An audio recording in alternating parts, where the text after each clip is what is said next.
Skidamarinka-dink-a-dink, skidamarinka-doo. I love you. Wow! These are gonna make great Valentines. I'm making them for all my friends and family too. Well, keep up the good work.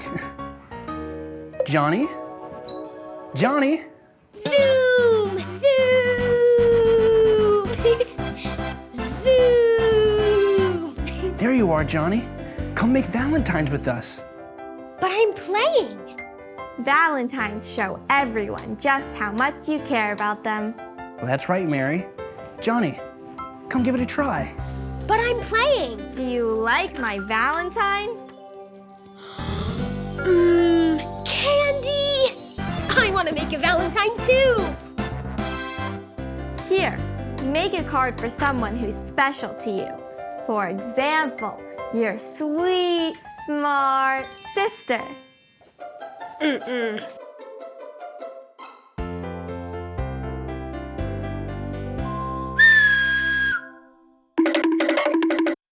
Johnny. Blanket monster, what are you doing? What are you doing with all that candy? We are making Valentines. You don't need all that candy just for Valentine's. Quick, grab a little bit for me. We're not supposed to eat any. But it looks so yummy. It does look pretty tasty. Delicious, just a little bit. Okay.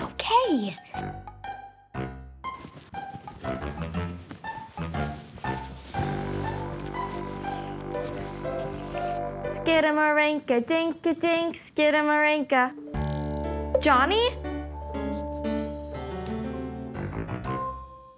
Johnny, what are you doing?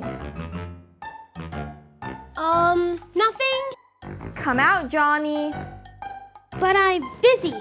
Johnny, come out right now. But I like it under here. Caleb! Caleb!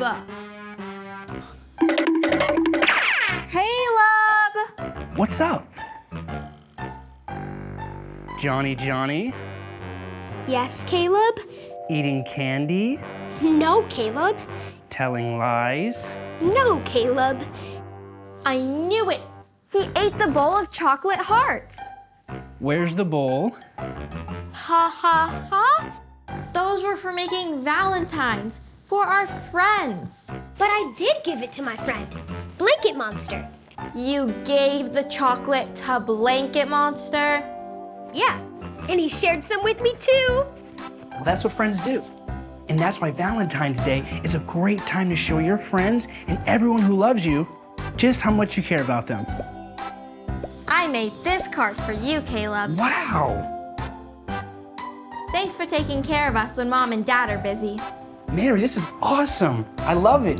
And I love coming over to play with you guys too. Happy Valentine's Day.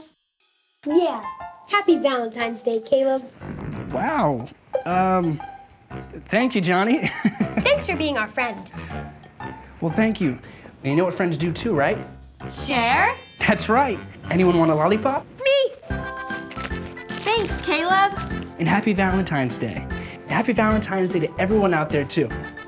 Happy Valentine's Day. We love you. We love you. Bye. Ladies and gentlemen, welcome to the Mother Goose Club Dress-Up Theater. Today, we're performing Johnny, Johnny, Yes, Papa. Let's meet our players. I'm Katie, and I'll be playing Johnny. I'm Luke, and I'll be playing Johnny too. And I'm Arthur, and I'll be playing Papa. Ready, set, let's go!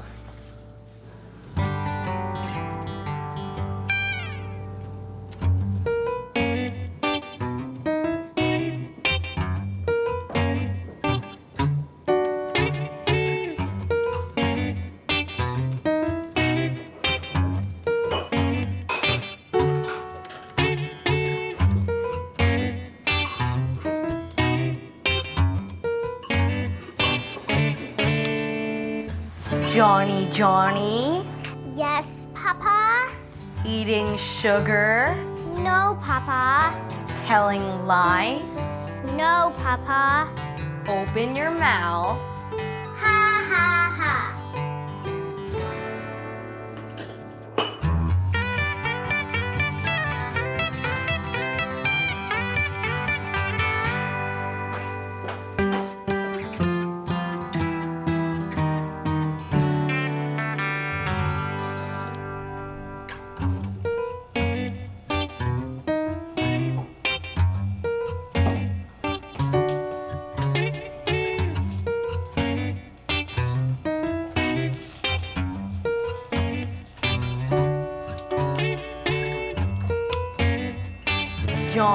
Johnny, Yes, Papa? eating chocolate, No, Papa.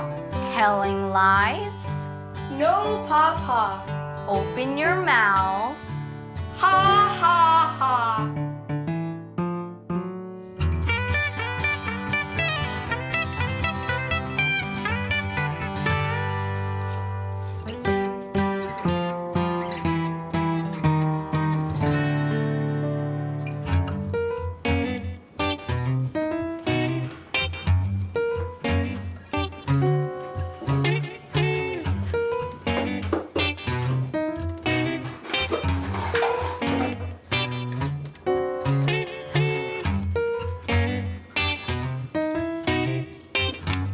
Johnny, Yes, Papa?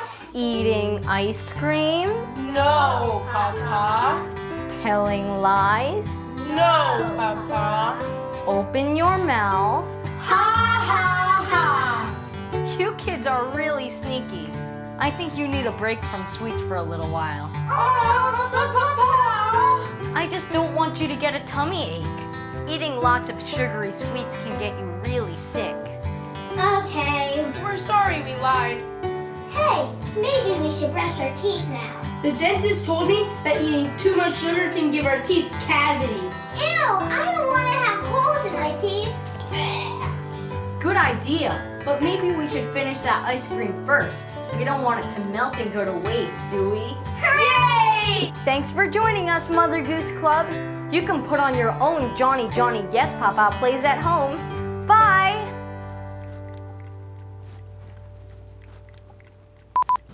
Yeah.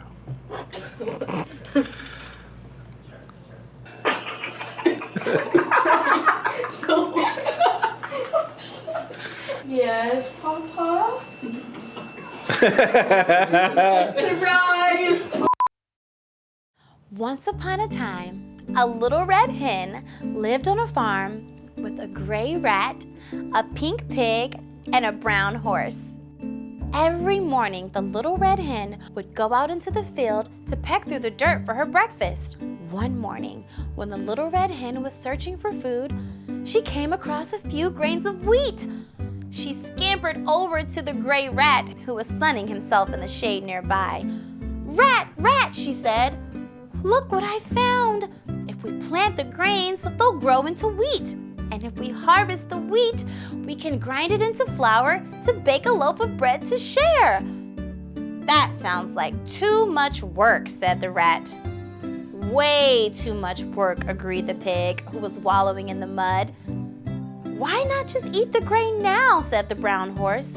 "But think about how much better a loaf of bread would taste," said the red hen. "Now, who will help me plant the grains?" "Not I," said the rat. "No way," said the pig. "Nope," said the horse as she was munching. "Okay," said the little red hen, "then I'll do it myself." So the little red hen pecked little holes in the dirt, and she planted each grain and then covered it back up. And the little red hen watched carefully over her grains, making sure that they had enough sunlight and water. Not long after, little green sprouts began to come up from the ground, and the wheat grew tall and golden. "Friends," she called, "look at my wheat. It's so tall and golden. Now who will help me harvest the wheat?" "Not I," said the rat. "No way," said the pig. "Nope," said the horse as she continued to munch and crunch. "Okay," said the little red hen, "then I'll do it myself." So the Little Red Hen heaved and hauled and huffed and pushed the wheelbarrow up to the mill. But the work didn't stop there. The Little Red Hen ground the wheat into flour. She threw the sack of flour over her shoulder and carried it back down to the farmhouse kitchen. She called out to her friends, "Friends, I've ground all the wheat into flour. Now, who will help me bake the flour into bread?" "Not I," said the gray rat with his eyes closed. "No way," said the pig, still lounging in the mud. "Nope," said the brown horse, who continued to search for things to munch and crunch on. "Okay," said the Little Red Hen, "then I'll do it myself." So the Little Red Hen mixed and measured and kneaded the dough. It wasn't long before the scent of the bread reached the field where all the animals were relaxing. "Do you smell that?" said the rat. "Delicious," said the pig. "I must eat that bread," said the horse. And all the animals agreed that this was the tastiest bread that they had ever smelled. And just as the Little Red Hen pulled the loaf of bread from the oven, she turned to see all of her friends pushing one another at the window. "Hello, friends. Would you like to help me eat my bread?" "Yes," said the gray rat. "Absolutely," said the pink pig. "I can help you eat all the bread," said the brown horse, gnashing her teeth. Said the Little Red Hen. "But did you help me when I planted the grains? Did you help me take the wheat to the mill to grind it into flour? Why, you didn't even help me when I baked the flour into bread. Since I did all the work by myself, I'll eat the bread all by myself." So the Little Red Hen gobbled up the entire loaf of bread. But as soon as she finished, she showed her three friends how to search the field for grains. And together the animals planted the grains with each friend helping. And from then on, all the animals shared loaves of bread that they baked together. The end. Welcome to the Mother Goose Club Dress Up Theater. Today, we'll be performing the story of Johnny and his craft projects. I will be playing Papa. And I will be playing Johnny. Ha, ha, ha. Places, everyone. I'm supposed to use these beads to make bracelets for my friends. But I have a better idea.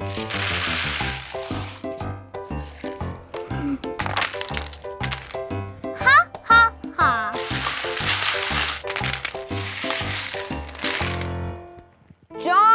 Johnny. Yes, Papa? Making crafts? No, Papa. Making bracelets? No, Papa. Making messes? Ha, ha, ha.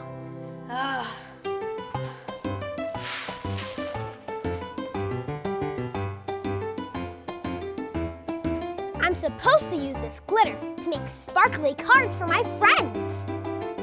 But I have a better idea. Ha, ha, ha.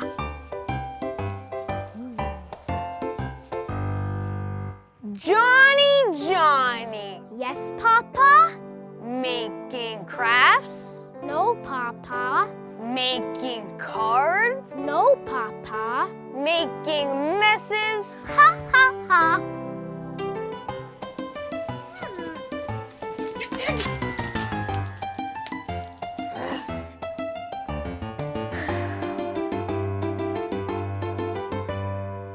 I'm supposed to use this paint to make portraits of my friends. But I have a better idea. Ha, ha, ha. Ha, ha, ha. Ha, ha, ha.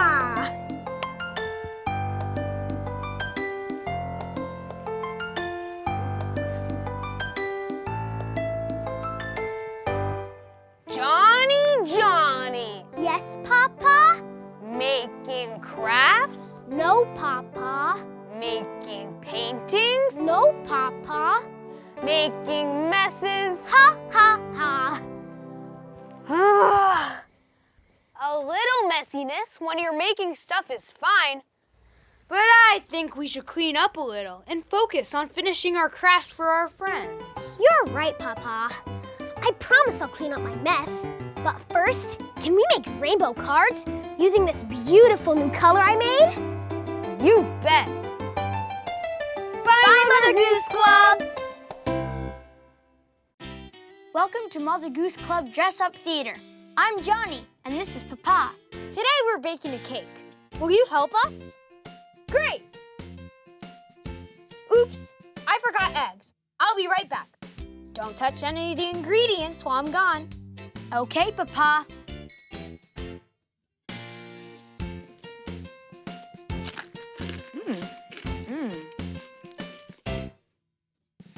I'm back. Hey, were you eating the sprinkles? Johnny? Yes, Papa? Eating sprinkles? No, Papa. Telling lies? No, Papa. Open your mouth. Ha, ha, ha. Okay, Johnny, I believe you're telling the truth. Of course, Papa. Oops, I forgot flour. I'll be right back. Don't touch any of the ingredients while I'm gone. Okay, Papa.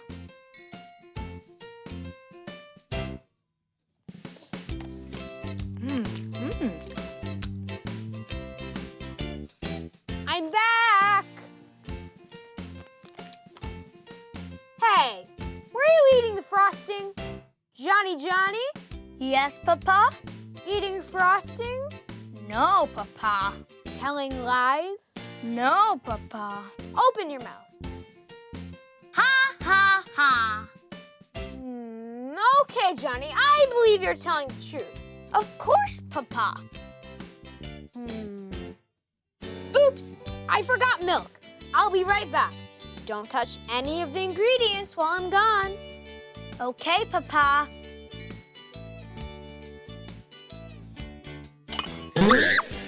Aha! Looks like someone couldn't wait until the cake was finished to enjoy his treat. Sorry, Papa. Hopefully the snake surprise will teach you to be patient until the cake is ready. You got me, Papa. Now, where did I put those chocolate chips? Maybe you can go find them for me? You got it, Papa.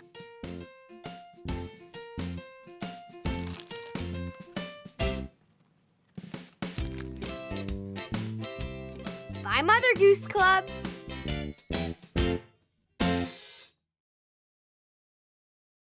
Once upon a time, there lived a fisherman. He lived in a tiny shack by the ocean and worked hard every day to catch enough fish to feed his many children. One day, as the fisherman cast his line into the water, he felt a tug. And he reeled in his catch.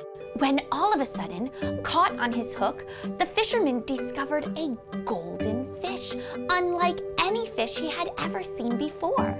However, the fisherman's surprise grew when the golden fish opened its mouth and began to speak. Please, said the golden fish, release me from your hook. Set me free in the water, and I will grant you whatever you wish. The fisherman had not caught many fish that day, but still, he took pity on the golden fish and decided to let him free. As soon as the golden fish was safe in the water, it turned to the fisherman and said, "Thank you, sir, for setting me free. Now, what is it that you wish? And I will make it be." The fisherman thought of his family, crowded into their old rundown shack, and he knew what to wish for. Golden fish, I wish for a nice big house for my family. And so it will be, said the golden fish. I hope you enjoy your wish. And if you ever need me, call out to the waves and I will come. The fisherman hurried home to tell his family about the golden fish. When he arrived, he couldn't believe his eyes. Where once stood his tiny shack, there was now a big, beautiful house with plenty of room for his many children. The fisherman told his family all about his wish for a new house, which the golden fish had clearly granted. For a while, the fisherman's family lived happily in their home. But before long, the fisherman's sons and daughters began to complain. Dad, why didn't you ask for a bigger house?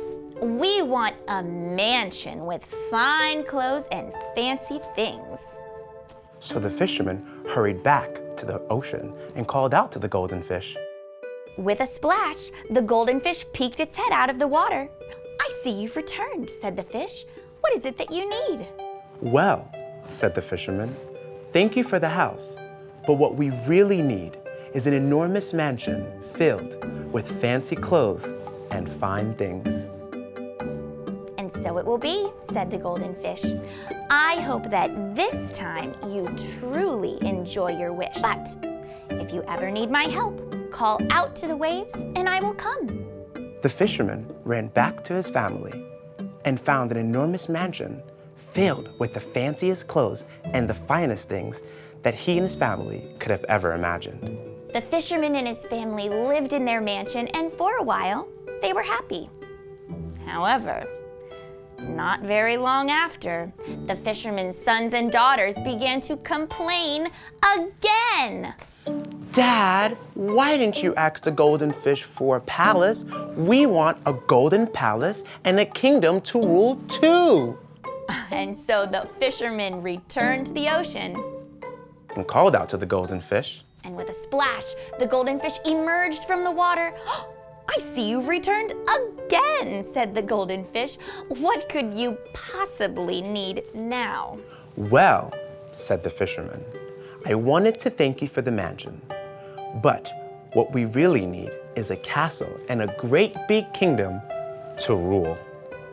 Ah, said the golden fish. I think I know exactly what your family needs. Go, fisherman, and do not call me again. So the fisherman hurried back home, but when he arrived, there was no castle. There was no mansion, not even a house. All that remained was a tiny shack. And so the fisherman ran back to the ocean and pleaded and begged for the golden fish to return. But the golden fish never appeared again. And so the fisherman and his family, they returned to their tiny shack by the ocean. And they had no fancy clothes and no fine things. But they had each other. And that was what the golden fish said. That, indeed, was exactly what they needed. The end. Once upon a time, there lived 3 little pigs in a cozy farmhouse with their mother. One day, Mama Pig called her children together and said, "Okay, little pigs, you are all grown up. It's time for you to go out into the world and build houses of your own. But beware of the big bad wolf. Build your houses safe and strong, for if he catches you, he'll gobble you up." So the 3 little pigs set out on their journey, and they first came to a field of straw. The first little pig saw the bales of straw and said, "Why, I'll stack this straw into a house nice and quick." And so he said goodbye to his brother and his sister, and in no time at all, he had built a house of straw, and he went inside to relax. The next 2 pigs, they continued on their journey until they came to a forest.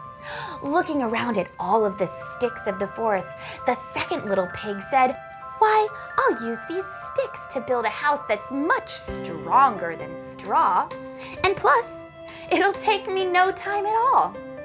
So the second little pig set to work on her house of sticks.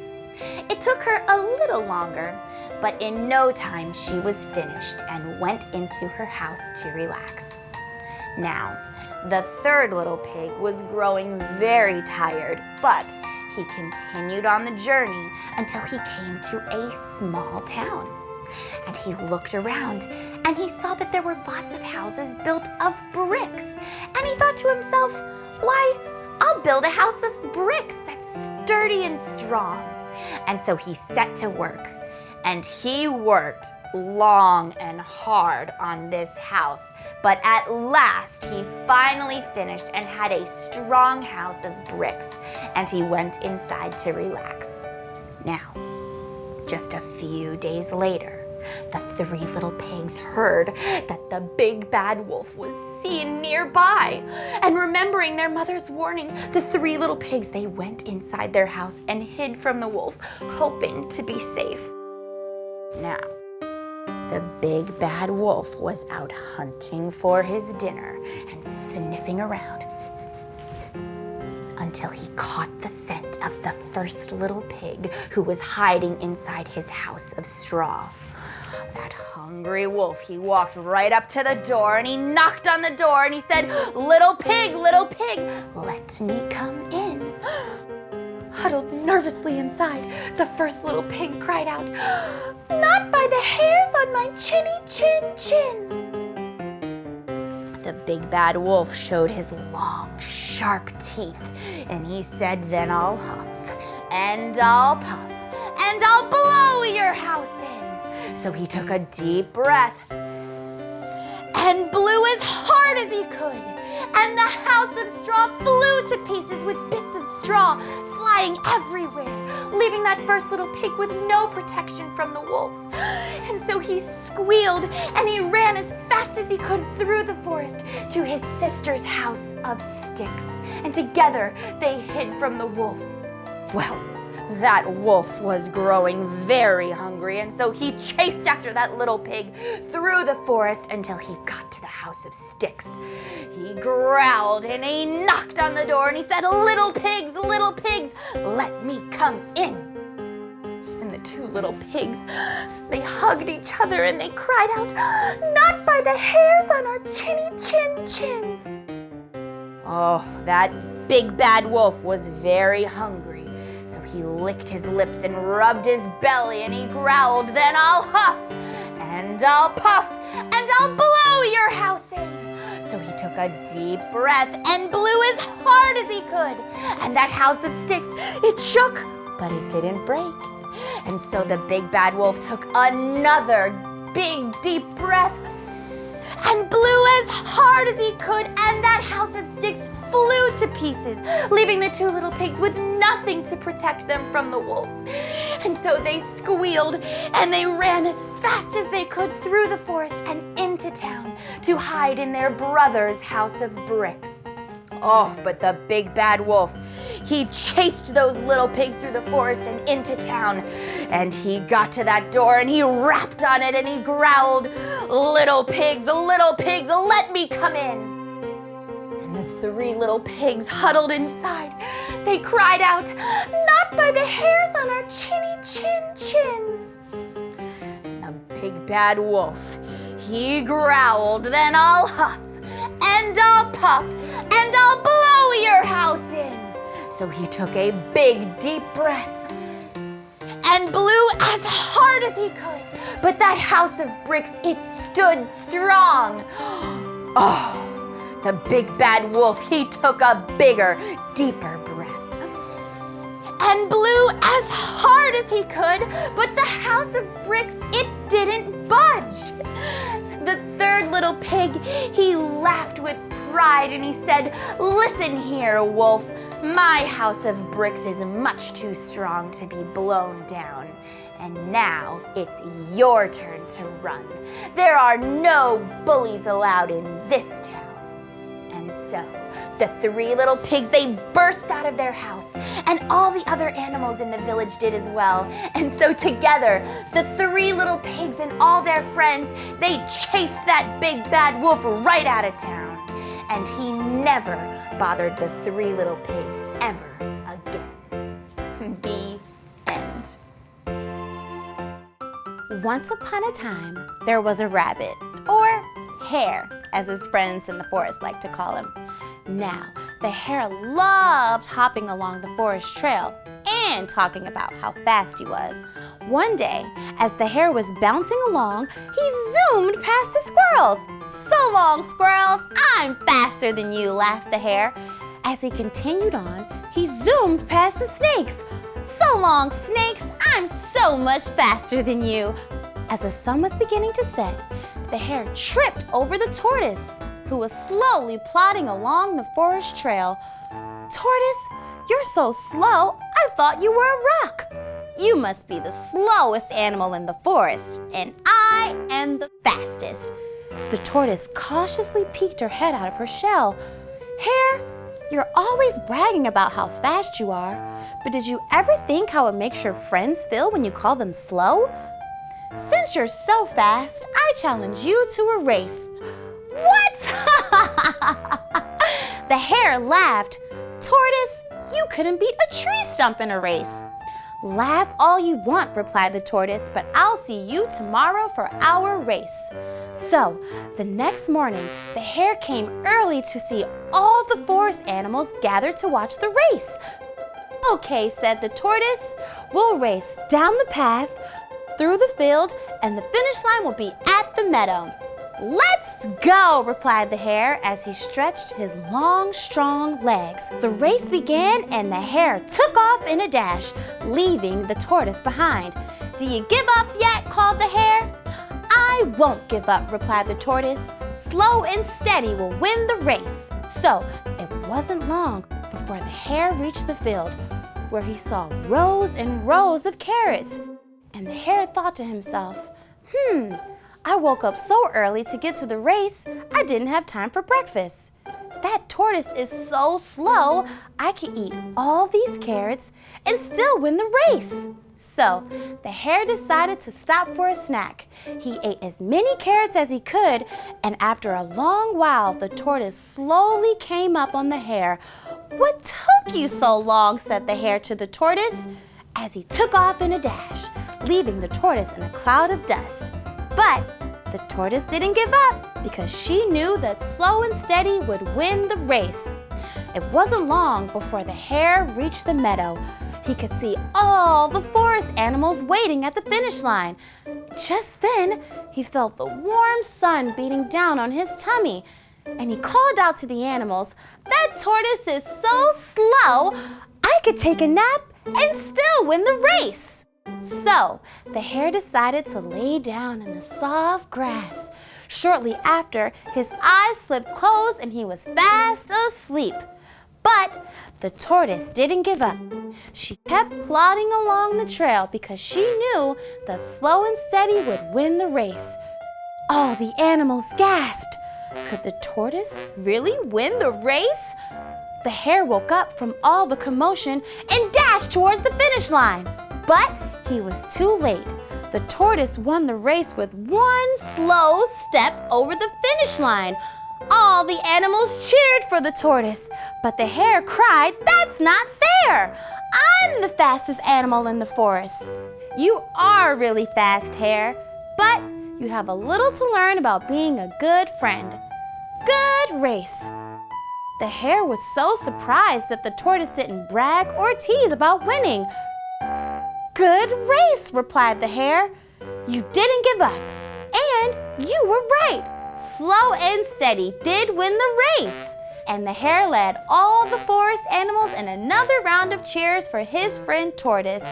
Congratulations, friend. And the hare never teased anyone again. The end.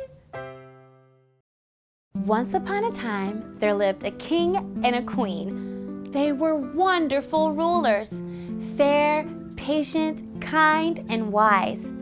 When they had a daughter, the whole kingdom rejoiced in celebration of the baby's birth. But as the princess grew into a child, it became clear that the king and queen had a problem. Their daughter would not go to sleep. Every night, when the king and queen attempted to put their daughter to bed, the princess would talk, sing, yell, and cry. She would climb out of her bed, run around her bed, or even hide under her bed. And when the princess finally fell asleep, her parents would tiptoe to their room. But as soon as they got comfortable in their own bed, they would awake to cries of, "Mama! Papa!" Returning to their daughter's room, they found the princess wide awake. No matter what they tried, no member of the royal family could get a good night's sleep. Now, as time went on it became clear that the sleepless princess would be a big problem. You see, the king and queen were so tired that they were falling asleep in important meetings, and they no longer had the patience to help the townspeople with their problem. So, the king and queen announced that they would award a chest of gold to anyone who could help their daughter get a good night's sleep. The news spread, and people came from near and far to help the princess get to bed. There were famous storytellers who came to tell the princess epic bedtime stories. The princess listened to every word, but she never fell asleep. Next, there were talented musicians who came to sing to the princess. They sang until the strings on their instruments snapped. Lastly, experts came with gifts of blankets and curtains and clocks, even medicine. But nothing could help the princess get to bed. It was a dark and stormy night, and the king and queen were at their wits' end when they heard a knock at the castle door. There stood a poor woman from the village. Though she worked day and night, she barely had enough money to feed her 10 children. She was wet and dirty and carrying her youngest daughter, who was no older than the princess. The queen invited them in and offered them dry clothes and food. It was then that the woman explained she was there to help the princess fall asleep, as a chest of gold would feed her family for the rest of their lives. Now, the king and queen couldn't imagine that this poor woman could help their daughter get to bed, as so many people before her had failed. Yet, they led her upstairs to where they found the princess, exhausted but stubbornly bouncing on her bed. The princess climbed down from her bed and approached the young girl. Meanwhile, the woman stopped to take a look at the princess's bed, which was piled high with mattresses and blankets. With a flick of her wrist, the woman began to remove each mattress one by one, and when she got to the bottom, she stopped. The king and queen watched intently. Even the 2 girls turned to see what was happening. The woman bent down to pick up a small green ball. "A pea," she said. No wonder the poor thing couldn't sleep. The woman threw the pea in the trash. "There," she said. "She'll sleep now. Mark my words." The woman ushered the princess back to her bed. The young girl smiled at the princess. "Here," she said, handing her her tattered old teddy bear. The princess took the bear and climbed into bed. It wasn't long before her eyes slipped closed and she was fast asleep. The princess slept all night that night and many nights afterwards. The king and queen were amazed, and as promised, they gifted the woman with a chest of gold. But they also awarded her with a home in the royal palace, where the 2 young girls became best friends, and everyone lived happily and well rested ever after. That is, until the 2 friends discovered slumber parties. The end. Swim closer, children. I have a story for you. Story time! Tell it. I will. Okay. Once upon a time, very, very deep in the clear blue sea, there lived a little mermaid. I know this story. Maybe. But this story has been told by humans and merfolk for hundreds of years, and every time it's told, it's a little bit different. Tell it, please. Okay, so this little mermaid lived with her big sisters and her father. King Triton, ruler of the ocean. That's right.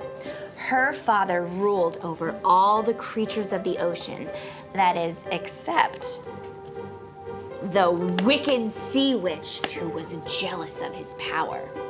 Now, this little mermaid was a bright, thoughtful girl who was always asking questions about the world above the ocean.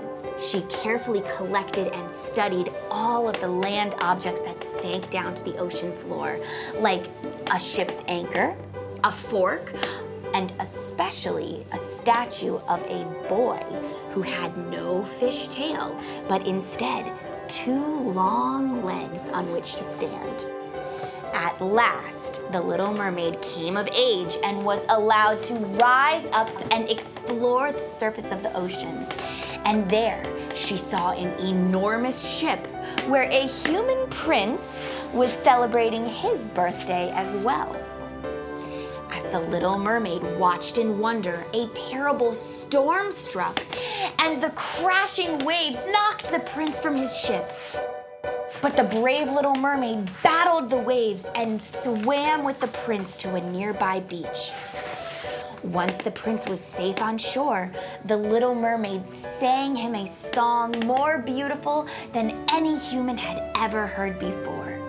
But just as the prince was about to open his eyes, a search party of humans arrived and the Little Mermaid leapt back into the sea. So the prince never got to see who saved his life. That's right. But the prince was determined to find this brave young woman whose beautiful voice he would never forget.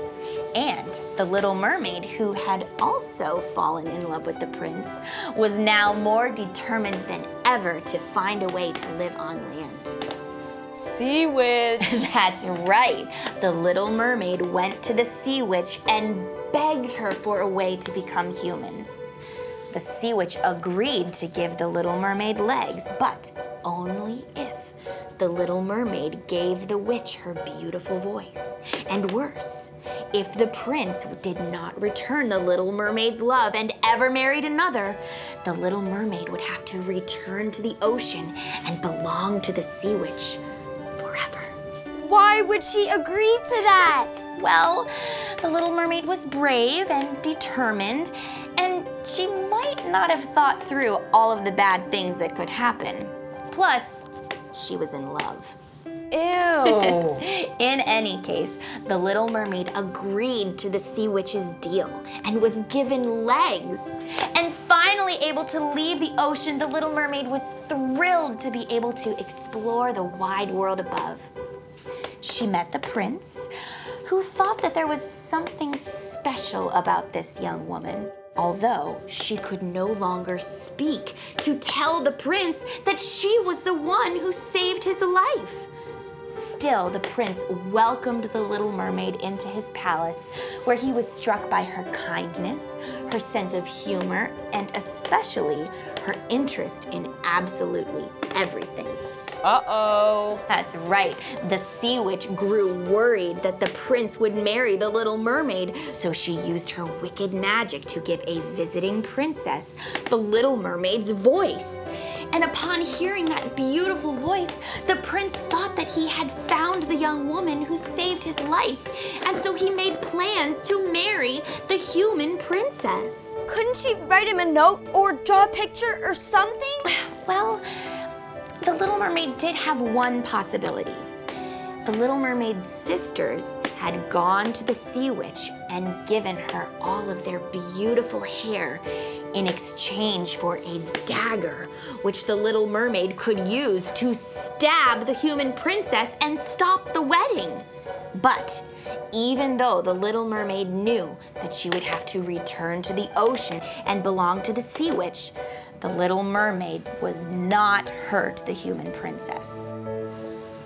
On the day of the wedding, the sea witch came to claim the Little Mermaid. But the brave Little Mermaid used the magical dagger to stab the sea witch. And with that blow, the sea witch lost her power over the Little Mermaid and her voice returned. And the prince realized that it was the Little Mermaid who had saved him. And together, they battled the sea witch. The sea witch was defeated. That's right. The Little Mermaid was able to stay human, and she and the prince became wonderful rulers over their kingdom on land. But they also liked visiting her family's kingdom under the sea. And they lived happily ever after? Yes, they all lived happily ever after. That story was okay. Do you know any scarier ones? Well, once upon a time, there was a lion. Now this lion was the biggest, strongest, fiercest beast in all the jungle. And all the animals knew not to bother Lion, especially when he curled up in the shade for his afternoon nap. However, one afternoon, a teeny tiny little mama mouse was scurrying around looking for food for her babies. And she didn't see the lion sleeping. And so as she hurried along, her long tail brushed the nose of the lion.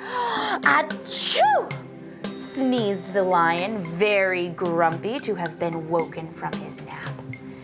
He glared down at that teeny tiny mouse who was frozen in fear, and he roared, "How dare you disturb me?" he said.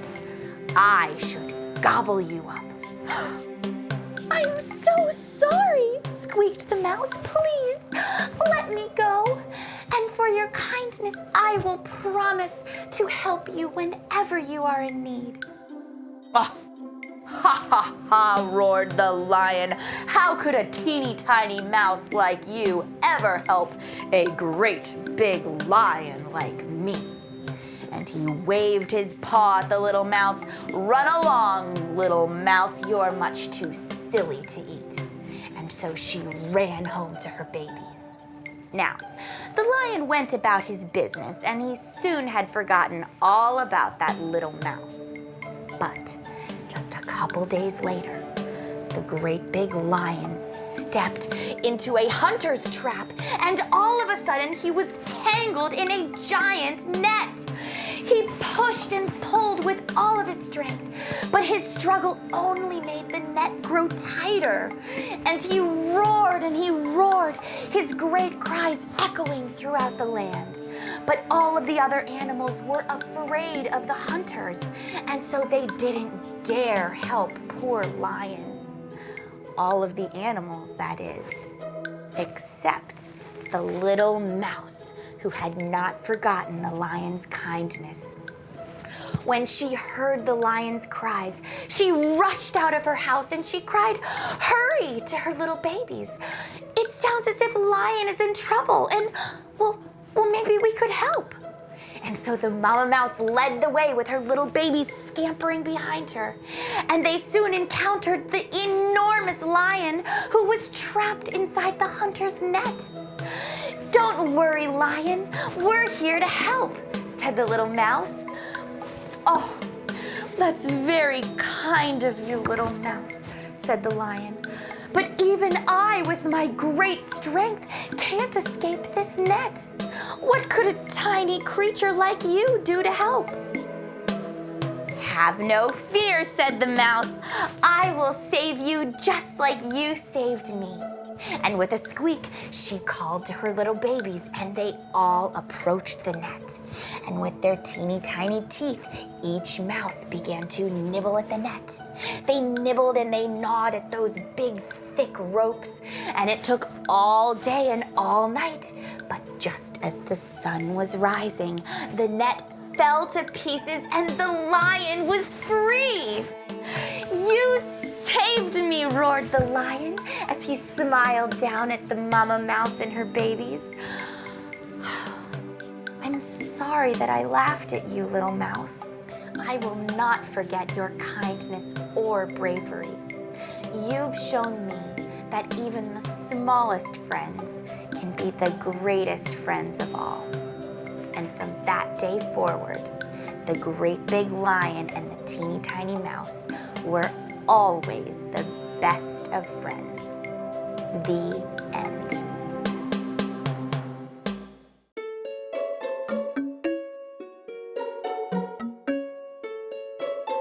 Hi! I'm playing Ocean Adventure with my friend. Do you want to play with us? Awesome! My friend is pretending to be a sea turtle. She's very shy, so sometimes she hides behind coral reef. I wonder where she is. Turtle, are you over here? What was that? Just the sound of waves, I guess. I wonder if she's over here. Turtle! Hey! sea turtle? Turtle, are you teasing me? Turtle, are you behind the seaweed?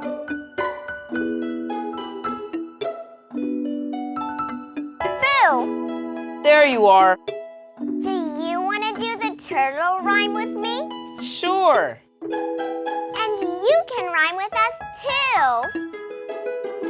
There was a little turtle. She lived in the sea. She swam in the waves. She swam past me. She snapped at a mosquito. She snapped at a flea.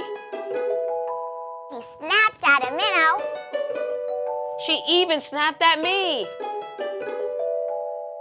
She caught the mosquito. She caught the flea. She caught the minnow. But she didn't catch me. I almost got you. Not a chance. Hey, do you want to play underwater tag? Not it. Fine. I'll be it.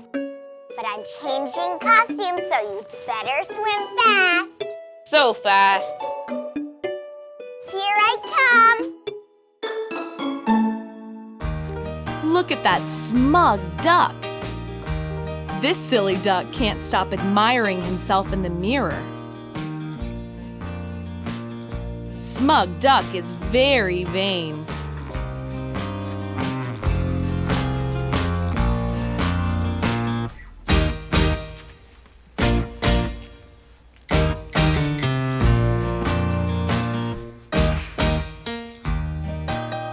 What a lovely perfume! What could the little duckling be up to?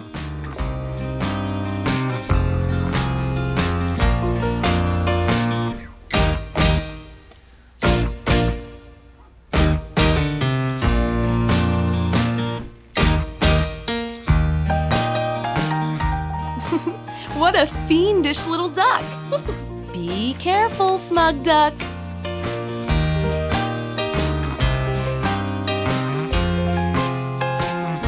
A very smug duckling very happily went for a walk. His tail was well perfumed. Boom bada doom bada doom.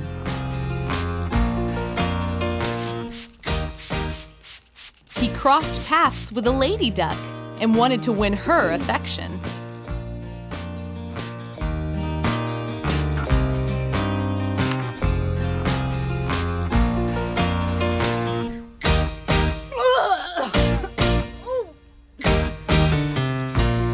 The lady duckling kept walking. Boom bada doom bada doom.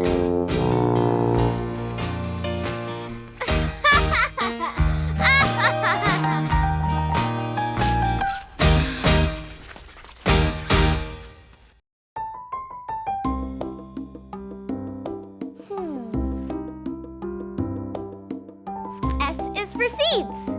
Nope. Guess again. You get one final guess, and you know it starts with S. Hey, that rhymes. S is for stinky sock. Is that it? No, ew. S is for submarine, silly. Well, Sailor, I think we run out of things in this playroom that start with S. Aha! But if the Mother Goose Club players set sail, I'm sure there's lots of things that we could find that start with S at sea. Aye, aye, Sailor.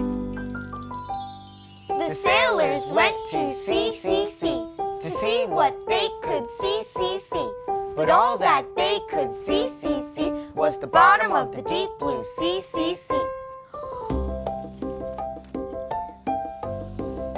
Look, seaweed. Seaweed starts with S. And so does sea turtle. The sailors went to sea, to see what they could see. But all that they could see was the bottom of the deep blue sea. Well played, Sailor. I think I'm gonna go find that shark costume now. Ooh, I want to be an orca whale next.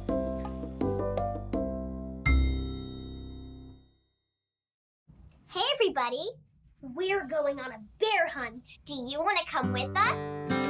Okay, great. Come on.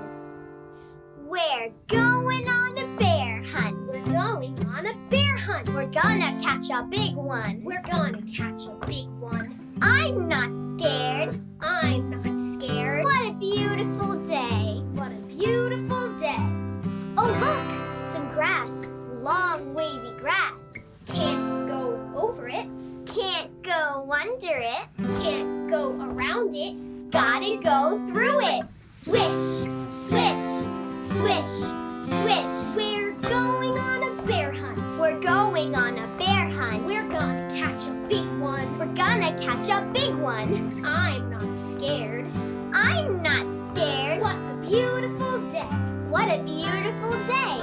Ooh, look, a river, a wide blue river. Can't go under it. Can't go over it. Can't go around it. Gotta swim through it. Splish, splash, splish, splash. We're going on a bear hunt. We're going on a bear hunt. We're gonna catch a big one. We're gonna catch a big one. I'm not scared. I'm not scared. What a beautiful day. What a beautiful day. Oh, look, a mountain, a big, tall mountain. Can't go under it.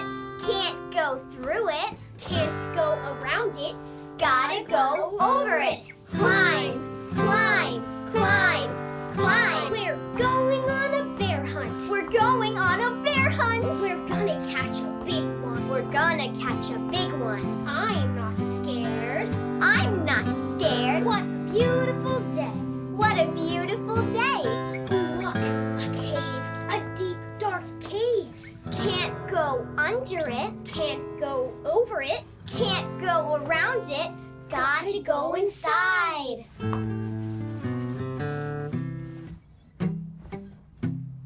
It's dark in here. I feel something. It's got lots of hair and sharp claws.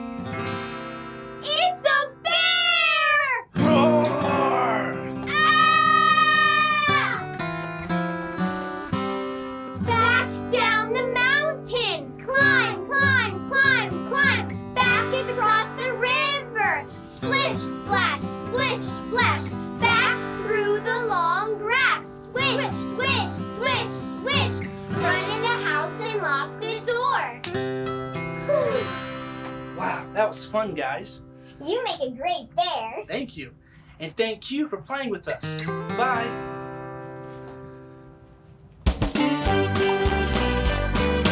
Mother Goose Club Playhouse.